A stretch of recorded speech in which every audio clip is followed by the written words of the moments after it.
மாண்புமிகு முனைவர் சௌமியா அன்புமணி அவர்கள்.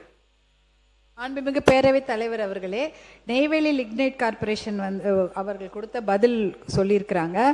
ஆனால் பார்த்தீங்கன்னா சிஎஸ்ஆர் கார்பரேட் சோஷியல் ரெஸ்பான்சிபிலிட்டிக்கு ஒரு சதவீதம் கொடுக்கணும். அதை மட்டும் அவங்க கொடுக்குறாங்களான்னு பாருங்க, கிடையவே கிடையாது. மனசாட்சி இல்லாத நிறுவனம் எதுனா அது என்எல்சி தான். தமிழ்நாட்டில் மனசாட்சி இல்லாமல் எல்லா விவசாயிகளையும் ஒரே நைட்டு வெளியில் தூக்கி போட்டுட்டு தண்ணியும் உறிஞ்சு அதை வளத்தையும் கெடுத்துட்டாங்க. அவங்களுக்கு எக்ஸாம் வச்சு வேலை எடுக்கிறாங்க. எதுக்கு எக்ஸாம் வச்சு வேலை எடுக்கிறாங்க? மண்ணின் மைந்தர்கள் அவர்கள். அவங்களுக்கு வந்து வேலை அங்க கொடுக்கணும், இல்ல ட்ரைனிங் போட்டு கொடுக்கணும். அதெல்லாம் கிடையாது. எக்ஸாம் போட்டு வேலை போட்டு வெளியூர்ல தான் ஆளை கூட்டு வந்து வேலை வாங்குறாங்களே தவிர நலம் கொடுத்த விவசாயிக்கும் விவசாயியோட பிள்ளைக்கு வேலை கொடுக்கறது இல்ல. என்ட்ரன்ஸ் எக்ஸாம் எதுக்கு? +2 மெடிக்கல் சீட்டா கொடுக்குறாங்க. என்ட்ரன்ஸ் எக்ஸாம் கொடுத்து வேலை எடுத்துட்டு இருக்காங்க. அதனால என்எல்சி கொடுக்குற எந்த தகவலுமே அது உண்மைக்கு புறம்பான தகவலாக தான் இருக்கும். சிஎஸ்ஆர் எவ்வளவு ஃபண்ட் அவங்க செலவு பண்ணியிருக்காங்கன்னு பாருங்க. அதுக்கு ஒரு கணக்கு கொடுப்பாங்க. ரோடு போட்டோம், பாலம் கட்டணும்னு. அது அவங்களுடைய வளாகத்துக்குள்ள தான் பண்ணியிருப்பாங்களே தவிர மக்களுக்கு எதுவுமே பண்ணவே இல்லை. அதை நீங்க தெளிவுபடுத்தி. மாண்புமிகு தொழில்துறை அமைச்சர். மாண்புமிகு பேரவைத் தலைவர் அவர்களே, இந்த என்எல்சி நிறுவனத்தை பற்றி உண்மையாகவே நிறைய பேர் வந்து நிறைய கோரிக்கைகள் வந்து வைக்கிறாங்க. முனைவர் அவர்கள் சொன்ன மாதிரி சிஎஸ்ஆர் ஃபண்ட்லேருந்து அவங்க ஒதுக்காமல் நிறைய பிரச்சனைகள் வந்து பண்ணியிருந்திருக்கலாம் இதுவரை. இதே மாதிரி விவசாயிகளுக்கு அதனால பாதிக்கப்பட்டு இன்னைக்கு இருந்திருக்கலாம். ஆனால் நம்ம முதலமைச்சர் என்னைக்குமே விவசாயிகளுக்கு ஏதாவது ஒரு பிரச்சனைனா நிற்கிறவர். கண்டிப்பாக அந்த பிரச்சனையை நாங்கள் இன்னைக்கு சால்வ் பண்ணி தருவோம். இந்த அரசாங்கம் இப்போ வந்திருக்கு, 3 மாதம் தான் ஆயிருக்கு. அதுக்கான கமிட்டி வந்து நீங்கள் கேட்ட மாதிரி நாங்கள் போட்டிருக்கோம். முத்தரப்பு பேச்சுவார்த்தை வந்து நடந்துகிட்டு இருக்கு. கமிட்டி வந்து இப்போ போட்டிருக்கோம். அதுக்கான தகவல்கள் வந்து உங்களுக்கு வரும். கண்டிப்பாக யாருக்கும் எதிராக நாங்கள் நடந்துக்க மாட்டோம். விவசாயிகளுக்கு கண்டிப்பாக சப்போர்ட்டாக இருப்போம், மக்களுக்கும் சப்போர்ட்டாக இருப்போம். அதே என்எல்சி நிறுவனம் அந்த மாதிரி இருக்காங்க அப்படின்னா அதுக்கு நடவடிக்கை இந்த அரசாங்கம் கண்டிப்பா எடுக்கும். மாண்புமிகு உறுப்பினர் முனைவர் சௌமியா அன்புமணி அவர்கள். மாண்புமிகு பேரவைத் தலைவர் அவர்களே, ஒரு 2-3 கோரிக்கைகள் தான் மாண்புமிகு அமைச்சர் அவர்களுக்கு. அதாவது ஒரு நாளைக்கு 900 மூட்டை, அதாவது 900 மூட்டை எடுக்கிறாங்க. அங்க மூட்டை சாக்கு மட்டும்தான் வாங்கி தரப்படுகிறது, சணல் வாங்கி தரப்படுவதில்லை. கிலோவா சணல் வாங்கணும். அதை வாங்கி அந்த மூட்டையில அவங்க கொட்டி அதை தச்சு அதுக்கப்புறம் அவங்க அடுக்க போறாங்க. அதுல வந்து அமைச்சர் வருடத்துக்கு ஒரு தடவை 2 கோடி ரூபாய் செலவுக்கு மேல சணல் வாங்கி கொடுக்குறோம். எல்லா இடங்களையும் கொடுக்குறோம். கொடுக்கலன்றதா அதிகாரிகள் வாங்கி தரவில்லை என்பதுதான் நாங்க போன டிபிசியில எங்களுக்கு தரப்பட்ட தகவல். அப்ப 3 பேர் தான் இருக்கிறாங்க ஒரு டிபிசியில. 3 பேருக்கு ஆளுக்கு ஒரு நாளைக்கு 300 மூட்டை ஏத்தி அடுக்கணும். மூட்டையை கொட்டணும், வெயிட் போடணும், சணல்ல தச்சு கொண்டு போய் அடுக்கி வைக்கணும். அதுக்கு 10 ரூபாய் தான். அப்ப என்ன பண்றாங்க? விவசாயி கிட்ட தான் அந்த காசை வாங்கிடுறாங்க. லஞ்சம்னு நான் எப்படி சொல்றேன்னா, நீங்க இங்க விவசாயியும் மூட்டை தூக்குற தொழிலாளியும் பிட்டிங் அகைன்ஸ்ட் ஈச் அதர்.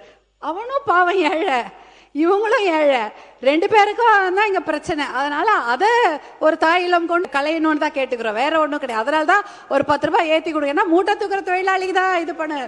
ஒரு சமோசா விற்கிறவங்க கூட அவங்க பொருளுக்கு அவங்க தான் விலை வைப்பாங்க. ஆனால் விவசாயிக்கு அந்த வாய்ப்பே கிடையாது. அவங்களுடைய நிலம், அவங்களுடைய உழைப்பு, அவங்க நிலத்துல இருக்கிற தண்ணி, மின்சாரம் இலவசம் இல்லைன்னா அதுவும் அவங்க தான் செலவு பண்ணணும். அதே போல அவங்களுடைய இடுபொருள், மானியம் இல்லைன்னா அவங்க இடுபொருள், இத்தனைக்கும் பண்ணிட்டு ஆனால் அந்த பொருளுக்கு அவங்களால விலை கொடுக்க முடியல. அதனால அந்த ஆணையம் மாதிரி கேரளால இருக்கிறது, 2020 அமைச்சிருக்கிறாங்க ஒரு உழவர் குழு ஆணையம் மாதிரி. அதில் உழவர்களே இருப்பாங்க. அவங்க வந்து 3 மாசத்துக்கு ஒரு வாட்டி எல்லா பொருட்களுக்கும் விலையை நிர்ணயம் பண்ணுவாங்க. வெதர் எப்படி இருக்குது, மழை பெஞ்சதுன்னா விலை ஏற்றி கொடுக்கறது, இல்லை வெயில் காஞ்சுன்னா அதுக்கேற்ற மாதிரி செய்யறது போன்ற விஷயங்களை செய்வாங்க. அதனால அதை கொஞ்சம் நீங்க கன்சிடர் பண்ணுங்க. ஏற்கனவே வந்து பார்த்தீங்கன்னா 3332 டிபிசி இருக்குன்றது தான் கணக்கில் இருக்கு. அதை ஒரு 5000 நீங்க கோடவுன்ஸை அதிகப்படுத்துறதுக்கு முயற்சி எடுக்க வேண்டும். அது இந்த வருஷம் 500, அடுத்த வருஷம் 1000 அப்படின்னு அந்த கோடவுன்களையும் அதிகப்படுத்துங்க. அப்பதான் நம்மளால நம்ம வாங்கக்கூடிய அரிசிகளை சேர்க்க முடியும். 120 லட்சம் டன் அரிசி தானிய உற்பத்தி பண்றோம். 80 லட்சம் டன் தான் அரிசி, மிச்சம் 40 அந்த பருப்பு, அப்புறம் கடுகு, இந்த மாதிரி நிறைய தானியங்கள். அதுல வந்து 40 லட்சம் தான் கவர்மெண்ட் ப்ரொக்யூர் பண்றாங்க, மிச்சம் 40 லட்சம் தனியார் தான் ப்ரொக்யூர் பண்றாங்க. ஸ்டோரிங்க்கு பார்த்தீங்கன்னா 18 லட்சம் தான் நம்மளால ஸ்டோர் பண்ண முடியுது. அதனால தான் ஒரு 500 கோடவுனோ 1000 கோடவுனோ ஏற்றிக்கிங்க ஒரு வருஷமும். அது முக்கியமான விஷயம். அதே போல் இந்த பலா முந்திரிலாம் இருக்குது. எல்லா ஊர்லேயும் பார்த்தீங்கன்னா இதை மதிப்பு கூட்டி விற்கிறாங்க. முந்திரியில் மடகாஸ்கரில் வாங்கிட்டு வந்து உடச்சிட்டு இருக்கிறோம். நம்ம ஊர்லேயே முந்திரி காடு அவ்வளோ இருக்குது. ஆனால் அந்த முந்திரியை வந்து ஏன்னா அது சொன்ன மாதிரி இந்த இன்னைக்கு முழுக்க நம்ம அந்த கருப்பரிசி பற்றி பேசிட்டு இருந்தோம். அந்த முந்திரி கூட கலர் கம்மியாக இருக்குன்னு வெள்ளை கலர் முந்திரி ஆப்பிரிக்காலேருந்து வருது. அதை தான் உடச்சி அங்கே அந்த பகுதியில் விற்கிறாங்க. பலாவுக்கு ஒரு 200 வெரைட்டி இருக்குது. இதெல்லாம் வந்து கோடவுன் மட்டும் இல்லை, இப்போ மதிப்பு கூட்டி விற்கிறதுக்கு முயற்சி எடுக்கணும். தர்மபுரியில் அதிகமாக சிறுதானியங்கள் விளைகிறது. அதுக்கும் ஒரு நல்ல வழி ஏற்பாடு பண்ணி கொடுங்கன்னு கேட்குறோம். நீங்கள் எப்படி மது வணிகத்துக்கு வந்து ஊழலை தடுக்கணுன்றதுக்காக டிபிஆர் போட்டு அவங்க போய் அதை போய் காமிச்சு வாங்குறாங்களோ அதே மாதிரி ரேஷன் கடையிலையும் பண்ணலாம்.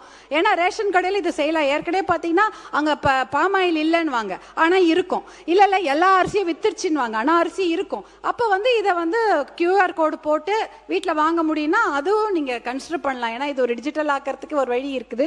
அதை நீங்கள் பாருங்கள். GIன்னு ஒன்று இருக்குது, ஜியலாஜிக்கல் இண்டெக்ஸ், புவிசார் குறியீடு. நம்ம எலவம்பாடி கத்திரிக்காய்க்கு வாங்கியிருக்கிறாங்க. அதை மாதிரி ஒடுகத்தூர் கொய்யா, இப்போ வெத்தலை, மஞ்சள், பட்டுப்புடவைக்கெல்லாம் GI வாங்கியிருக்கோம். புவிசார் குறியீடு வாங்கிறதுக்கு ரொம்ப முயற்சி பண்ணோம். ஏன்னா புவிசார் குறியீடு வாங்கிட்டா விவசாயி அதுக்கு விளை விற்கலாம்.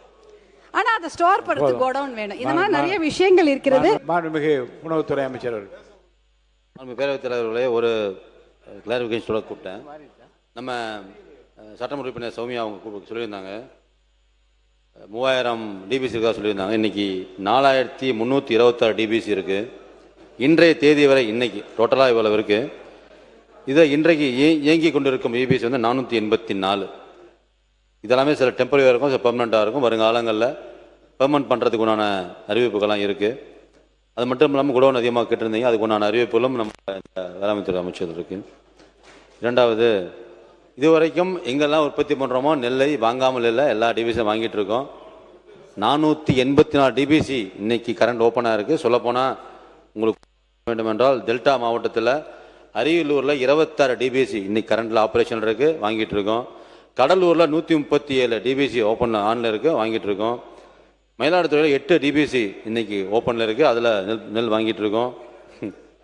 நாகப்பட்டினத்தில் இது இல்லை, பெரம்பலூரில் 2 டிபிசி ஓப்பனில் இருக்குது, வாங்கிட்டு இருக்கோம். புதுக்கோட்டையில் 7 டிபிசி ஓப்பனில் இருக்குது, நெல்லை ப்ரொக்யூர் பண்ணிட்டு தான் இருக்கோம். தஞ்சாவூரில் 213 டிபிசி இருக்குது, வாங்கிட்டு இருக்கோம். அதை வாங்கி உடனே மூவ் பண்ணுறோம்.